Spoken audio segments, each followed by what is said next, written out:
जय हिंद दोस्तों। अगर आप भी कक्षा 10वां में हैं और मासिक परीक्षा में शामिल होने वाले हैं तो आप लोग सभी को लिए ये वीडियो शानदार होने वाला है, क्योंकि अक्टूबर जो कल का एग्ज़ाम है 22 अक्टूबर का एग्ज़ाम है, उसका हम लोग वायरल पेपर देखने वाले हैं। विषय कोड आप लोग याद रखिएगा 112 और याद रखिएगा टाइम जो है 1 घंटा 30 मिनट है, ये सभी को पता होगा। और 50 अंक जो है पूर्ण 50 अंक है। तो हम लोग चलिए, और बनाना कितना है तो ध्यान से देखिएगा। बनाना आप लोग को यहाँ पे 30 गो प्रश्न दिले रहेगा, जिसमें से 25 का उत्तर देना है और प्रत्येक प्रश्न के लिए एक अंक अनिवार्य है। तो चलिए बिना समय को नष्ट किए हुए अपना क्वेश्चन पर चलते हैं। तो देखिए पहला क्वेश्चन क्या कहता है, आप लोग ध्यान से देखिएगा।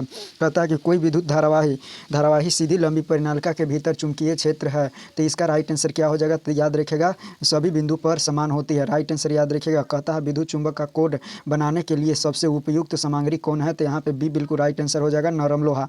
आगे ध्यान से देखिए, कहता है कि ए मीटर को विद्युत परिपथ में कैसा जोड़ा जाता है, तो श्रेणी क्रम में जोड़ा जाता है, राइट आंसर ये हो जाएगा। आगे ध्यान, प्रतिरोध का एसआई मात्रक क्या होता है, तो प्रतिरोध का एसआई मात्रक ओम होता है।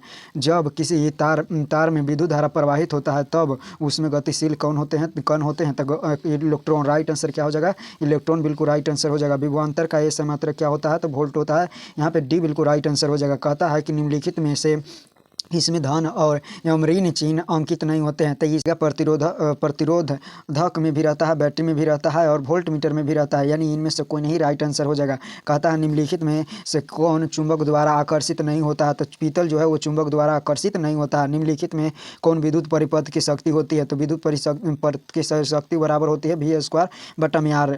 राइट आंसर यहाँ पे बी हो जाएगा। कहता है टंगस्टन निम्न में से किस ताप पर पिघलता है, तो याद रखिए टंगस्टन जो है वो 3000 से 3500 डिग्री सेल्सियस पर पिघलता है। आगे ध्यान से देखिए, कहता है प्रयोगशाला में संश्लेषित पहला कार्बनिक यौगिक कौन है, तो अमोनिया राइट आंसर हो जाएगा। NH2 सिंगल बॉन्ड CONH2, इसका राइट आंसर बी हो जाएगा। कहता है जल के अणु की सही इलेक्ट्रॉन बिंदु का संरचना है, तो सभी क्या हो जाएगा, इसका 12 का राइट आंसर याद रखिएगा, डी बिल्कुल राइट आंसर हो जाएगा। कहता है आगे ध्यान से देखिएगा, कहता है CH3 CH2 CH double bond CH2 का UPSC नाम क्या होगा, तो याद रखिएगा ब्यूट 1 इन, राइट आंसर यहाँ पे सी हो जाएगा। कहता है इथाइल का संरचना सूत्र क्या होगा, इथाइल का संरचना सूत्र याद रखिएगा यहाँ पे H, single bond C, triple bond C, H यहाँ पे हो जाएगा एच, राइट आंसर याद रखिएगा यहाँ पे ये हो जाएगा। आगे देखिएगा 15 का राइट आंसर याद रखिएगा CH3 single bond CH3 single bond OH और CH3 सिंगल बॉन्ड CH3 किस प्रकार की समूहाई है, तो किस प्रकार की समूहाई है, तो यहाँ पे राइट आंसर याद रखिएगा श्रृंखला समूहाई है। आगे देखिए, आगे ध्यान से देखिएगा, कहता है निम्नलिखित में कौन सी गैस धातु जो है धातु वेल्डिंग में प्रयुक्त होता है, धातु वेल्डिंग में प्रयुक्त होता है, तो यहाँ पे राइट आंसर याद रखिएगा डी राइट आंसर हो जाएगा, एथिलीन। ठीक है, आगे देखिए मिस्टीफ्लोरीन किस तत्व का प्रूफ है, तो कार्बन का राइट आंसर याद रखिएगा।